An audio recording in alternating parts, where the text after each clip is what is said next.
24, 44. Por isso ficai também vós apercebidos, porque a hora em que não cuidais, o Filho do Homem virá. Quem é, pois, o servo fiel e prudente, a quem o Senhor confiou os seus conservos, para dar-lhes o sustento a seu tempo? Bem-aventurado aquele servo a quem seu Senhor, quando vier, achar fazendo assim. Em verdade vos digo que ele confiará todos os seus bens. Mas se aquele servo, sendo mau, disser consigo mesmo: meu senhor demora-se, e passar a espancar os seus companheiros, e a comer e beber com ébrios, virá o Senhor daquele servo em dia em que não o espera, e em hora que não sabe, e castigá-lo-á, e lançando-lhe a sorte com os hipócritas. Ali haverá choro e o que, pessoal? Ranger de dentes. Então o reino dos céus será semelhante a 10 virgens que, tomando as suas lâmpadas, saíram a encontrar-se com o noivo. 5 dentre elas eram nécias e 5 prudentes. A palavra nécia, para quem não sabe, ela pode ser traduzida como louca ou como descuidada, né? As nécias, ao tomarem as suas lâmpadas, não levaram azeite consigo. No entanto, as prudentes, além das lâmpadas, levaram azeite nas vasilhas. E tardando o noivo, foram todas tomadas de sono e adormeceram. Grife isso aí. E tardando o noivo, foram todas tomadas de quê? Sono e adormeceram. Bote do lado assim: igreja contemporânea, adormecida, sonolenta.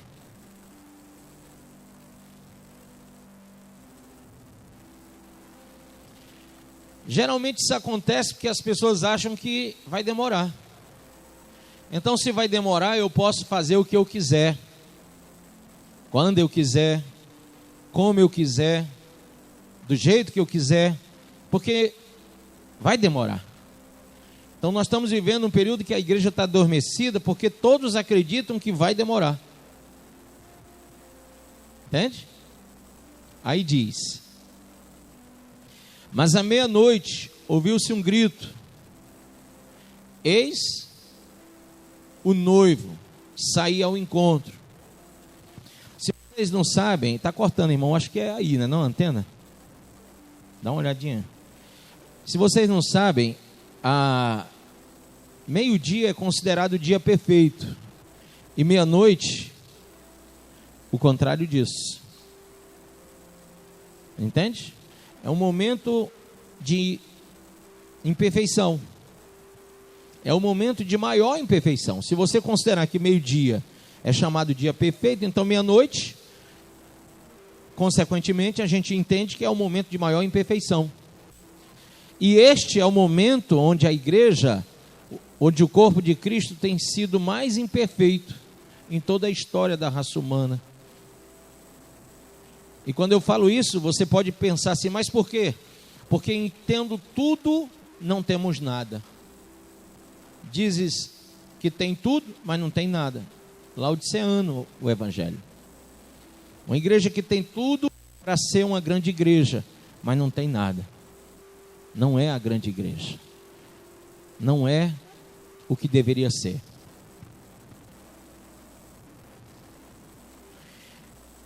A que horas? Diga, meia-noite. Ouviu-se um grito: eis o noivo, saí ao encontro. Então se levantaram todas aquelas virgens e prepararam as suas lâmpadas. É interessante que elas tinham que preparar a lâmpada, porque você não encontra o caminho sem a lâmpada. Não é verdade? A lâmpada não tem que estar acesa para você encontrar o caminho? E se a lâmpada estiver apagada, você nunca vai ver o caminho. Então aquelas que tinham azeite, acenderam as lâmpadas. E as que não guardaram azeite, como que iam acender a lâmpada? Como que iam encontrar o caminho? No Salmo 119 diz que a lâmpada é a palavra de Deus, que ela é lâmpada e luz.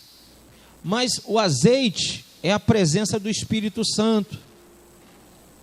Que uma igreja adormecida, uma igreja morna, uma igreja laodiceana, uma igreja que dormiu no tempo, que não tem noção, porque quem dorme tem noção do tempo.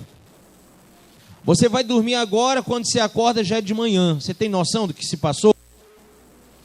Uma pessoa que está dormindo espiritualmente, ela não tem noção do tempo que ela está vivendo. E essa é a grande jogada do inferno. É fazer a igreja adormecer, a igreja pensar sem expectativa nenhuma. Ele vai demorar, então vamos dormir. E aí diz: então se levantaram todas aquelas virgens e prepararam as suas lâmpadas. E as nécias disseram às prudentes: dai-nos do vosso azeite, porque as nossas lâmpadas estão se apagando. Mas as prudentes responderam: não, para que não nos falte a nós e a vós outras. Ide antes aos que o vendem e comprai-o. E saindo elas para comprar, chegou o noivo, e as que estavam apercebidas entraram com ele para as bodas, e fechou-se a porta. Mais tarde chegaram as virgens nécias, clamando: Senhor, Senhor, abre-nos a porta. Mas ele respondeu: em verdade vos digo que não vos conheço. Vigiai, pois, porque não sabeis o dia nem a hora. Amém? Põe a mão sobre a Bíblia e diga: Pai, me ensina a tua palavra, me ensina o teu caminho, me ensina, Senhor, a fazer aquilo que o Senhor me incumbiu para fazer, porque ninguém vai entrar no teu reino se não tiver a primícia no coração, se não entendermos a necessidade de vigiarmos e de guardarmos o azeite e a lâmpada. Por isso, Pai, guarda no nosso coração essa palavra, para não pecarmos contra Ti, em nome de Jesus. Pode sentar. No capítulo 24 nós falamos sobre o período de falsos boatos, falsas testemunhas, falsos caminhos, falsos cristos, falsos apóstolos, falsos irmãos, falsos mestres, falsos profetas. Quem lembra? Levanta a mão. Falamos sobre o período da manifestação da volta de Cristo, que será repentino, será inesperado, causará medo para muitos, é aguardado com ansiedade por apenas aqueles que realmente estão no Senhor. Então, ele virá quando o mundo não estiver esperando, quando as pessoas estiverem dormindo, quando o mundo estiver sonhando a respeito da paz, quando o mundo estiver vivendo nos prazeres, quando os sábios estiverem preparados e quando os tolos estiverem despreparados. Falamos por que vigiar. Vigiar porque o Senhor nos ordenou. Amém? Vigiar porque a sua vinda, o dia da sua vinda, a hora da sua vinda é desconhecida. Vigiar porque vigiar produz santificação. Então é necessário eu vigiar, porque no processo da vigilância eu também me santifico. Porque vigiar, porque é um serviço ativo e não passivo. Amém? Quando eu vigio, eu estou ativo e não passivo na igreja. Vigiar produz um ganho temporal, um ganho moral. Vigiar nos liga direto ao eterno. Quando nós falamos sobre todos esses aspectos, nós devemos entender que isso também é uma manifestação de Deus, porque a palavra de Deus é imutável. Quantos creem assim? No verso 35 do capítulo 24 diz assim, leia comigo. Versículo 35. Passará o céu e a terra, porém as minhas palavras não passarão. Então, é uma manifestação do amor de Deus a gente falar sobre a volta de Cristo, porque a palavra de Deus não muda. Então essa realidade, ela não vai sumir. Eu não posso simplesmente deletar da igreja a informação da volta de Cristo. Muitos têm feito isto, têm assombreado a igreja com todo tipo de ensinamento vão, que afasta a igreja do propósito principal e primordial, que é anunciar a volta dele. Nós não somos profetas do primeiro, mas do segundo Cristo. Ou seja, o primeiro veio para morrer pelos nossos pecados, o segundo veio para fazer juízo. Então, falar sobre a segunda vinda de Jesus é uma manifestação de amor, e é forma de dizer que a palavra é imperecível, que ela é imutável. E se ela é imutável, é porque a pessoa de Deus também é imutável. É porque o caráter de Deus é imutável. E também imutável é o sacerdócio de Deus. Eu gostaria que você abrisse comigo aí em Hebreus 7, verso 14 diz: porquanto é bem sabido que o nosso Senhor descende de Judá, tribo da qual Moisés nada fala quanto a sacerdócio, porque quem não sabe, todos os sacerdotes eram da tribo de Levi e não de Judá. E este fato torna-se ainda mais claro com o surgimento de outros sacerdotes, à semelhança de Melquisedeque, não constituído segundo o decreto de um mandamento humano relativo à linhagem, mas de acordo com o poder de uma vida inextinguível, porque sobre ele está escrito: tu és sacerdote para sempre, conforme a ordem de Melquisedeque. Amém? Então digo, o sacerdócio de Deus é imutável. Assim, o mandamento anterior é anulado por causa da sua fragilidade e inutilidade. Ele está falando da lei. Pois a lei jamais conseguiu aperfeiçoar nada, sendo, portanto, estabelecida uma esperança muito superior, por meio da qual temos pleno acesso a Deus. E essa esperança é Jesus. E não foi sem juramento que esse fato se deu. Outros se fizeram sacerdotes sem qualquer juramento. No entanto, ele se tornou sacerdote com juramento, no momento em que Deus declarou: o Senhor jurou e não se arrependerá, tu és sacerdote para sempre. Jesus transformou-se, por essa razão, na garantia de uma aliança superior. Por isso aqueles sacerdotes têm surgido em maior número, pois são impedidos pela morte de continuar o ministério. Ou seja, os outros sacerdotes da tribo de Levi morriam, mas Jesus não morreu para sempre, ele morreu e ressuscitou, e ele é sacerdote eterno. Contudo, considerando que vive para sempre, Jesus tem um sacerdócio perene. Concluindo, ele é poderoso para o quê? Salvar. Leia comigo, por favor.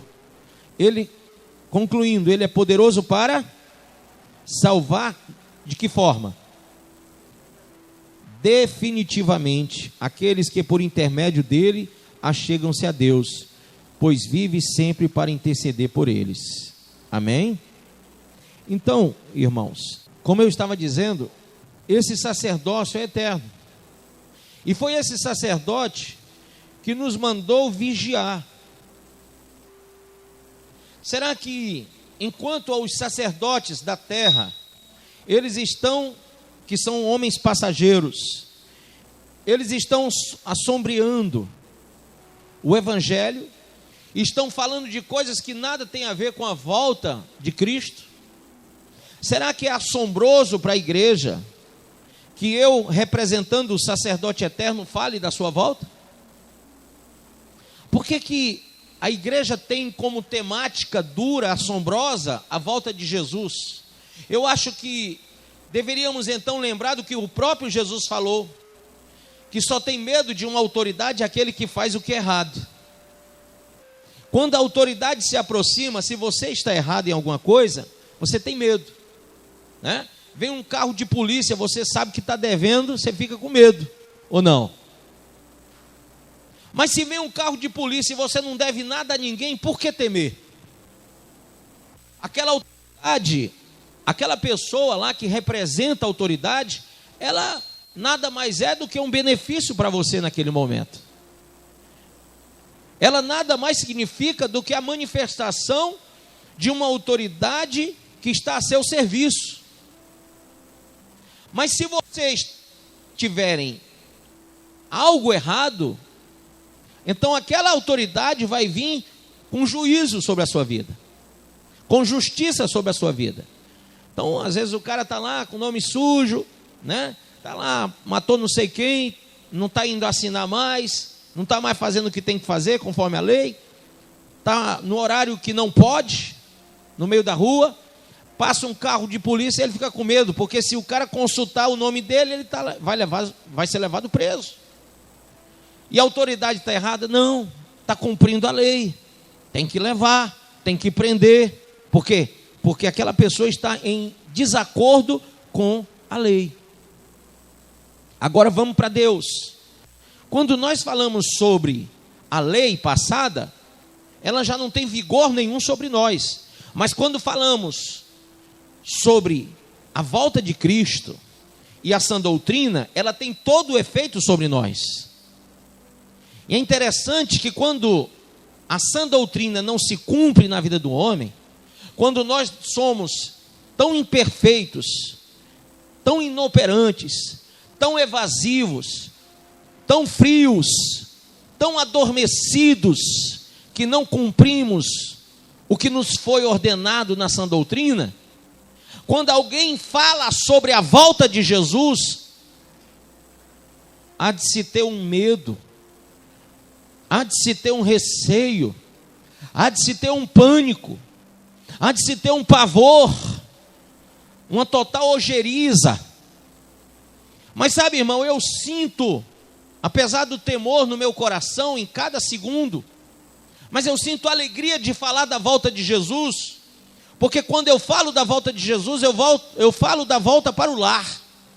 Quando eu falo da volta de Jesus, eu estou falando de uma festa que foi preparada para aqueles que o amam e guardam os seus mandamentos. Quando eu falo, eu me lembro que lá só vão entrar aqueles que foram convidados e que realmente se revestiram, conforme o livro de Mateus, capítulo 22. Você vai ver no versículo de número 12, que aquele que não estava revestido das vestes nupciais foi posto para fora. Mas aquele que estava revestido do novo, e que novo é esse? Gálatas 3, 26 a 29 diz, é Cristo. Quem está revestido do novo tem que se alegrar e comemorar, porque são as bodas celestiais.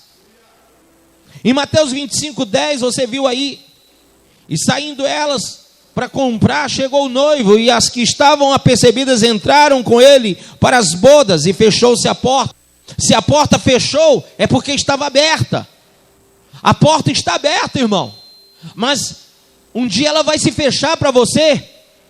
Porque se hoje falar de Jesus é temeroso e não é prazeroso, é motivo de você ficar escandalizado, é motivo de você querer sair correndo dessa igreja agora, é motivo de você querer mudar de pastor, então eu digo para você que você vai fazer parte daqueles que não tinham o azeite.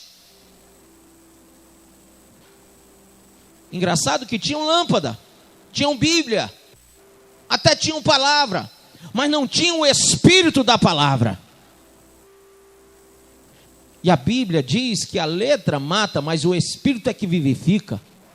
Você pode ter a letra, mas se você não tem o Espírito da letra, você está morto.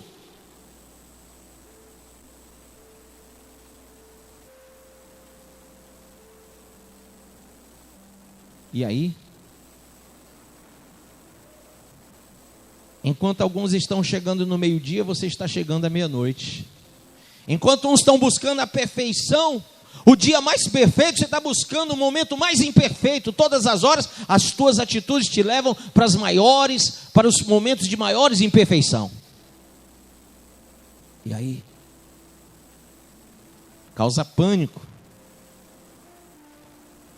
Porque você sabe que a porta vai se fechar. Diga, a porta vai se fechar. É uma imagem dolorosa para muita gente ver aquela porta se fechando. Ela pode se fechar na volta de Jesus, mas ela também pode se fechar, segundo Hebreus 9, abra aí, versículo de número 27, diz: e assim como aos homens está ordenado morrer uma só vez, vindo depois disso o juízo. Assim também Cristo foi oferecido em sacrifício uma única vez, para tirar os pecados de muitas pessoas. Não diz de todas, porque nem todos querem Ele. E aparecerá quando? Segunda vez. Essa é a minha função falar. Aparecerá segunda vez. Não mais para eximir o pecado. Mas para quê, pessoal? Para brindar salvação a todos que o guardam. Amém? Então a volta de Jesus, para mim, significa brindar a salvação. Para muitos, já não tem esse teor, já não tem esse contexto, já não tem esse significado, já não tem, porque deixaram o azeite acabar, se esfriaram, perderam a luz, estão à meia-noite e não ao meio-dia.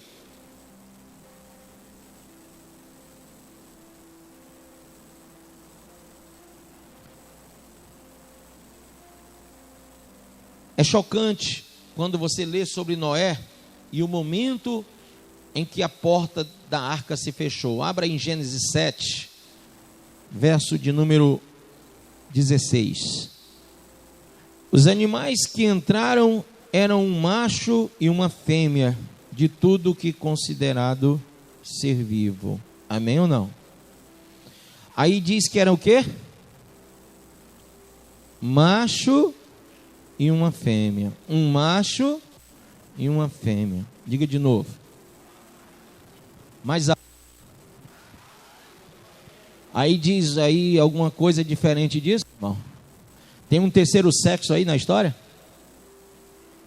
Tem uma escolha, uma opção sexual aí no título, no texto? Não? Então, se não tem, aí não tem nem lésbica, nem homossexual. Me perdoem as lésbicas e os homossexuais, os que se assim declaram, é problema seu, mas a Bíblia não fala. A Bíblia só fala de macho e fêmea. Eu não estou aqui para agradar, eu estou aqui para ensinar o caminho.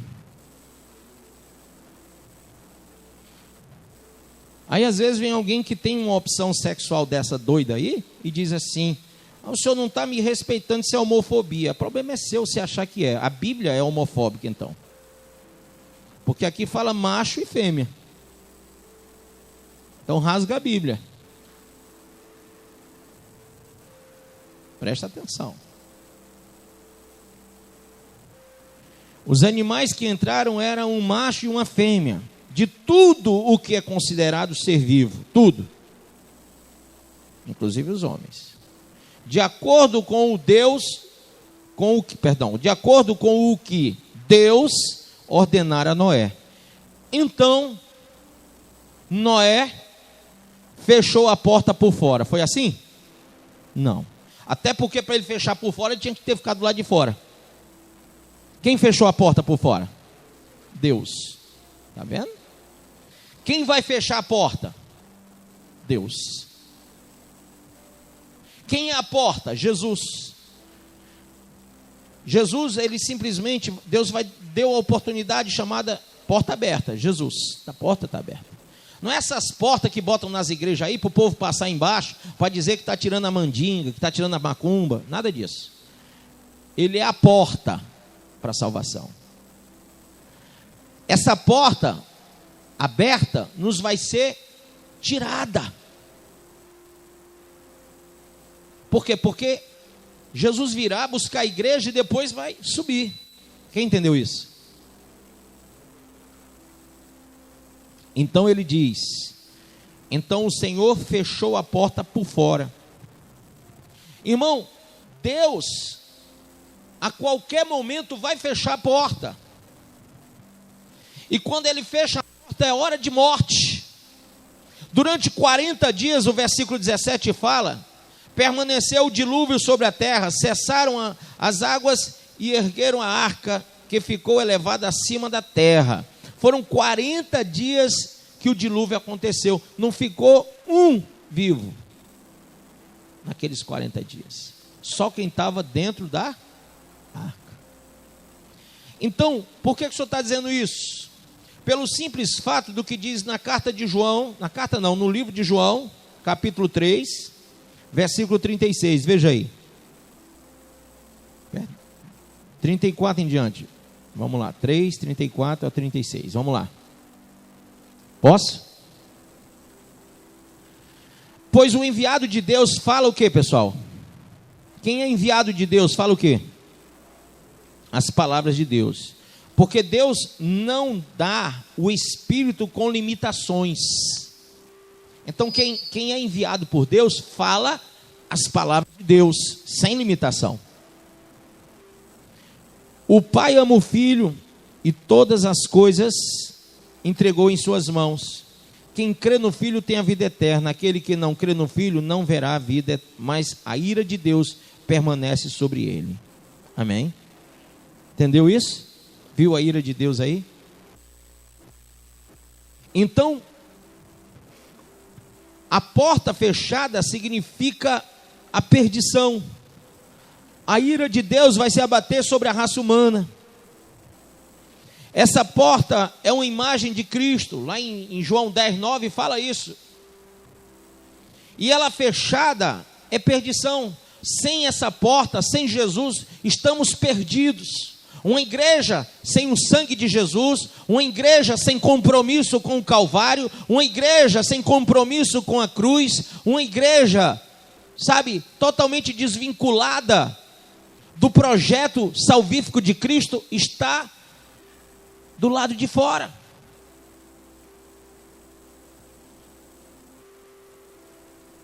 Eu vejo algumas igrejas aí fazendo até campanha, leve para sua casa a arca. Que coisa triste quando tem gente querendo levar a arca para dentro de casa. Jesus não disse leve a arca, ele disse tome sua cruz e me siga. E ele não mandou você botar a cruz aqui no pescoço, não. Ele mandou você carregá-la. Mas nós vivemos numa época que os altares evangélicos estão sendo criados. Os altares evangélicos estão sendo formados. Tem crente que dentro da sua casa tem um Aminorá, tem o Decálogo, os 10 mandamentos, tem uma arca da aliança, tem o escudo da fé, e assim vai. A armadura de Deus, tem uma quinquilharia de coisas simbólicas dentro do seu quarto, e ele coloca ali num lugar que ele chama lugar de oração, quase um quarto de guerra. Mas aquela quinquilharia todinha é no lugar do São Francisco, do Santo Antônio, do São José, de Maria, de não sei quem. E onde está? Aonde está a lâmpada e o azeite? Lá no Shopping da Bíblia a gente tem aquelas arcas da aliança. Aí eu me lembro, o cara chegou, que quem é trouxa merece mesmo ser trouxa. Quem é trouxa é para ser, morre trouxa. Sinceramente, morre trouxa. Olha, o meu pastor, ele mandou eu adquirir uma arca para botar dentro da minha empresa, porque a arca significa a presença de Deus na minha empresa.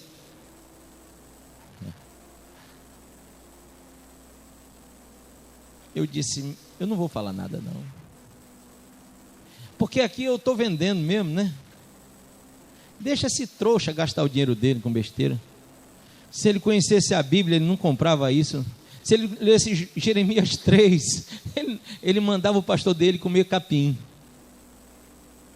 Bastava ele ler Jeremias 3, lá pelo 14, 15 e 16, que ele não pensava nem em arca mais. Sabia disso ou não? Quem sabia? Não? Leia aí, abra aí Jeremias 3, por favor. Tire sua dúvida. Aí gastou lá seus R$400 para comprar uma arca. Trouxa. Por que, irmão? O povo é tão burro. O povo é destruído porque falta conhecimento. Eu fico calado, eu vivo pregando na rádio, ninguém ouve, vivo na televisão, ninguém vê. Então pronto. Fazer uma campanha aqui, todo mundo vai trazer R$500 e eu vou dar uma arca. R$100 eu vou dar uma arca. O povo tudo besta. Não é assim que funciona, irmão. Pode ficar com raiva de mim, mas eu estou falando a verdade. Quem quer ouvir a verdade? Você quer trazer R$100? Traga, eu estou precisando, mas não traga por causa de arca. Isso é uma mentira. E o pai da mentira quem é? É o diabo. E quem está contando mentira dentro da igreja é filho de quem? Do cão. Mas é pastor, é bispo, é apóstolo, é ministro. Não importa, meu irmão. Contou mentira, é filho do cão. Está lá em João 8. Vós sois filho do diabo. Por quê? Porque gostais da mentira. Quem gosta de mentira não é filho de Deus. Amém ou não? Vamos lá. Verso 16 do capítulo 3 de Jeremias. Grife isso aí para você nunca mais esquecer. E um dia pense, foi um pastor que eu conheci na Assembleia de Deus Cristo Salva que me contou isso. Quando então naqueles dias vos multiplicardes e frutificardes sobre a vossa terra, declara. Declara quem? Quem declara? Quem é que declara? Sou eu? Não, então pronto, é ele, né? O Senhor. Não mais reclamareis a arca da aliança do Senhor. Não será necessário que ela volte à vossa memória. Então nem para prateleira serve, né, irmão? Não pensareis mais nisto. Nem o quê? Mesmo vos lembrareis dela e não sentireis sua falta. Tampouco se fará outra arca. E aí?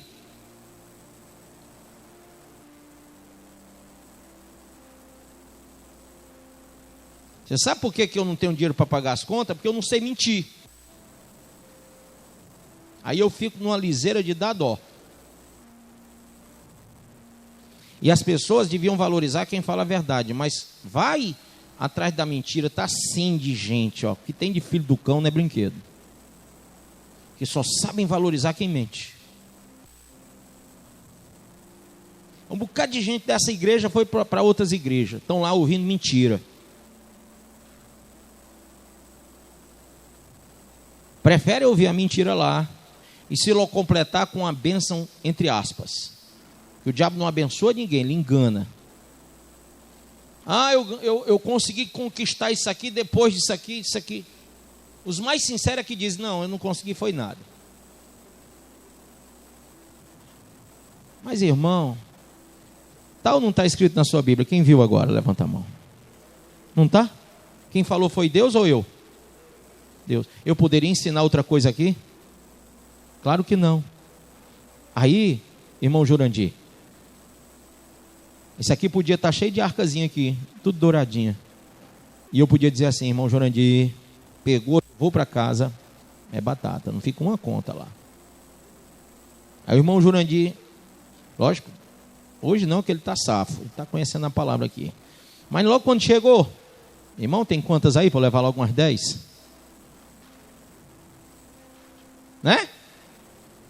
Por quê? Porque as pessoas se locupletam com a ignorância das outras. Mas quando uma igreja abre conhecimento, É difícil chegar um caboclo aqui querendo enganar vocês, que vocês sabem que é mentira. Entendeu? Então, de repente, tem um pastor, até o pastor Dante estava ouvindo, eu acho que eu mostrei para você. Ele faz contato direto, pastor, para vir pregar aqui. Direto. Aí eu vou e digo, não dá certo não. Porque eu já vou logo na internet, vendo o que é que o cara prega. Aí o cara prega tudo, é o que mandar, é o gosto do freguês. O pastor da igreja diz assim, prega sobre a arca, ele prega sobre a arca. Prega sobre não sei o que, ele prega sobre... Olha, ele faz do jeito que o pastor mandar. O que importa é o resultado no final do culto. Eu não. Não é querer ser melhor do que ninguém, é querer ser imitador de Cristo. É ter boa consciência. É não querer enganar ninguém, que aqui ninguém veio aqui para ser enganado.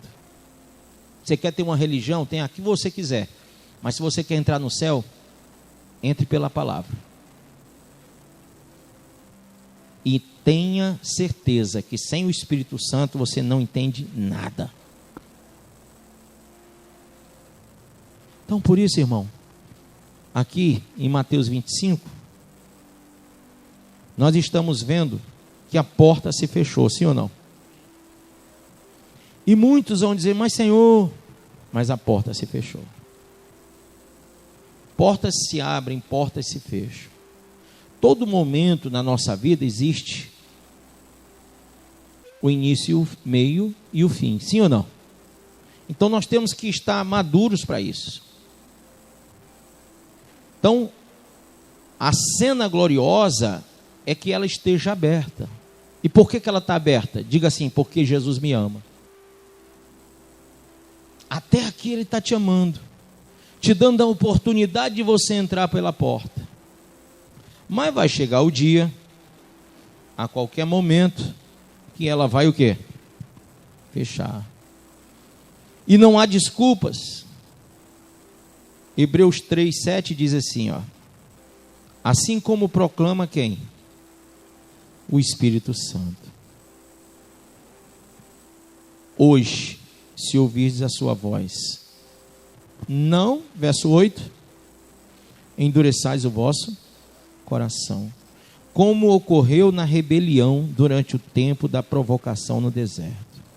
Tem gente que endurece o coração, que é rebelde. Mas a porta está se fechando. Ou você vai morrer, após a morte seguirá o juízo. Nós lemos aí no 27, não foi? Ou não foi? Ou vai chegar um dia que Jesus pode voltar ainda hoje, agora, e você simplesmente ficar, por causa de não ter ouvido a voz do Espírito Santo. Ele fala com você ou não? Fala. Amém? Não há desculpa, ele fala comigo, fala com você. E Jesus falou lá em Apocalipse 3, eu estou à porta e bato. Eu falei no culto passado. Ele está batendo na porta o tempo todo. Ele está incomodando você o tempo todo. Não diga que você não está sendo incomodado, porque você está. Para terminar, abra aí Mateus 7, 13 e 14. Entrai pela porta estreita, largue a porta, espaçoso o caminho que conduz para a perdição. E são muitos os que entram por ela. Porque estreita é a porta, e o que, pessoal? Apertado o caminho que conduz para a vida. E são poucos os que acertam com ela. Amém? Logo em seguida que ele fala da porta estreita e da porta larga, ele diz o quê?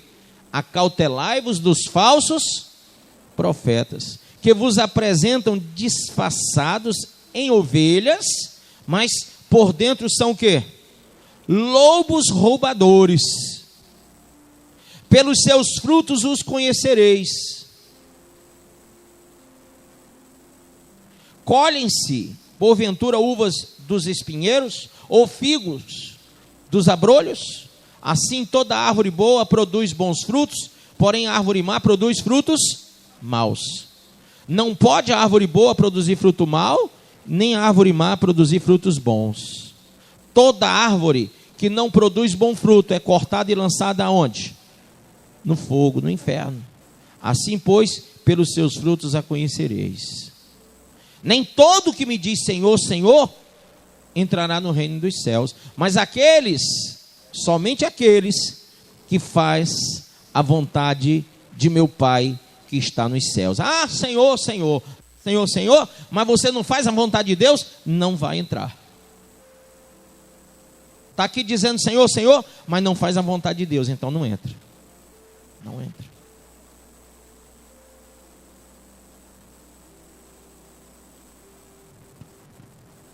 Somente aqueles que fazem o quê? A vontade do Pai. Muitos naquele dia hão de dizer-me: Senhor, Senhor, porventura não temos nós profetizado em teu nome?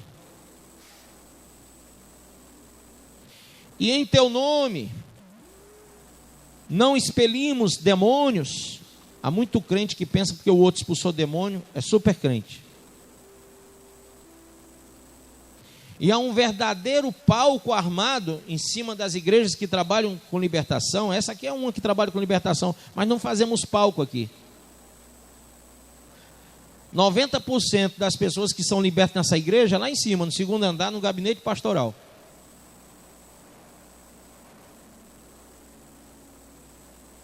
Aqui é quando se manifesta mesmo.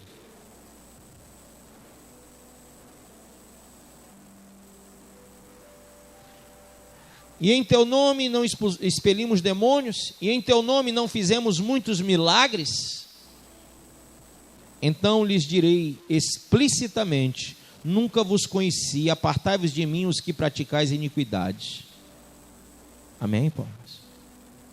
Vivemos numa época que eu estava vendo na televisão, o pessoal bota lá o povo, né, endemoniado na TV, bota o povo lá, e depois bota os milagres, e aquela multidão toda, e todo mundo querendo tocar no homem, né, querendo tocar no sangue do homem, não é mais no sangue de Jesus.